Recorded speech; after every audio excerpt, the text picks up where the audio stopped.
Mamma mia, salut les amis et bienvenue dans cette vidéo numéro 39. Alors dans cette vidéo, avant de voir en détail les types évolués comme les tableaux, il faut que je vous explique comment sont stockés ici en mémoire les variables de type simple, par exemple nos types de base int, double, et comment également sont stockés en mémoire les variables de type évolué comme les tableaux et les strings. Ok? Alors dans la vidéo précédente, je ne vous l'ai pas dit, mais quand on a le type string qui permet de stocker tout simplement une chaîne de caractères, c'est un type évolué. Vous avez pu le remarquer, lorsque je veux déclarer une chaîne de caractères, je mets ici string comme ceci, mais le S qui est présent à ce niveau est un S majuscule. Ok? Donc lorsqu'on va aller dans la nouvelle série de vidéos consacrée à Java intermédiaire, c'est-à-dire vous allez quitter ici l'étape de débutant, vous allez devenir des intermédiaires, vous allez voir un peu plus en détail la notion de programmation orientée objet, ce qui va vous permettre de mieux comprendre ici ce mushibushi. Pour l'instant, considérez ici les strings, les chaînes de caractères ici comme également un type évolué. En grosso modo, une chaîne de caractères, c'est un tableau de caractères, n'est-ce pas? Si je mets ici comme chaîne de caractères, par exemple ici teacher, comme ceci, ok, c'est un tableau de caractères, puisqu'une chaîne de caractères est composée d'un ensemble ici de caractères. Ok? Donc en mémoire, qu'est-ce qui va se passer? Si vous mettez par exemple int x et vous mettez au niveau de la variable plutôt x la valeur 5, qu'est-ce qui va se passer? Donc là, je vais prendre ici ce fameux petit crayon là pour dessiner. L'ordinateur va prendre ici en mémoire un espace, il va mettre ici la valeur 5 et chez Kebam, il va dire que ceci correspond tout simplement à ma variable x. Donc au niveau ici d'une case qui correspond ici à l'emplacement où j'ai ma variable x, on stocke directement la valeur ici 5. Donc c'est comme ça qu'on fait ici tout simplement le stockage au niveau d'une variable de type de base, par exemple ici double int. Mais si vous avez par exemple une variable d'un type évolué, par exemple pour les chaînes de caractères, donc cette fois-ci, si je déclare une chaîne de caractères, donc je mets ici string comme ceci, ok, et je appelle ma chaîne de caractères chaîne et je mets comme valeur, pourquoi pas ici, Toto, ok.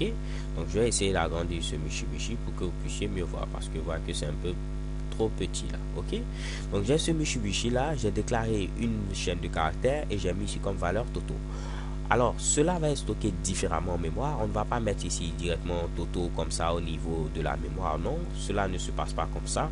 On va venir ici, créer ce qu'on appelle une chaîne de caractères qu'on va mettre ici Toto comme valeur. Ok?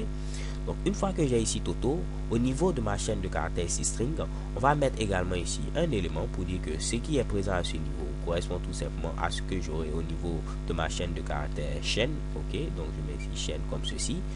Mais on ne va pas mettre le contenu de Toto directement. Ce qu'on va faire, c'est tout simplement une référence. Donc à ce niveau, on aura tout simplement une référence pour dire que le contenu qui est présent à ce niveau pointe ici sur ce mushibushi là, Toto. Donc j'ai ma chaîne de caractères qui est bel et bien séparée et on va faire ici un stockage par référence. Donc à ce niveau, c'est un stockage par valeur parce qu'on met directement la valeur, mais au niveau ici des types évolués, c'est un stockage par référence. On va dire tout simplement que notre élément chaîne qui est là, notre variable chaîne, pointe ici sur la chaîne de caractères Toto qui est présente à ce niveau. On ne stocke pas ici directement ici la valeur. Ok? De même que pour les tableaux, on va faire ici un stockage par référence. Donc au niveau des tableaux, si je mets ici par exemple un nouveau tableau, je vais prendre ici ce fameux mushibushi.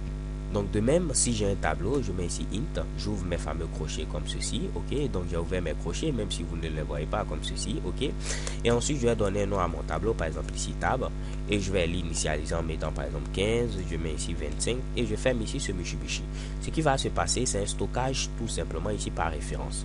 Donc qu'est-ce qui va se passer? J'aurai ici un espace en mémoire, on va dire que ici, ce sera tout simplement pour mon fameux tableau qui est présent à ce niveau. Donc on met ici table et on déclare ici maintenant un tableau dans lequel on va mettre ici deux valeurs. On aura ici première valeur 15 et la deuxième valeur qui est présente au niveau de mon tableau sera tout simplement 25. Donc croyez-moi, c'est 25 que j'ai écrit comme ça, même si j'écris mal.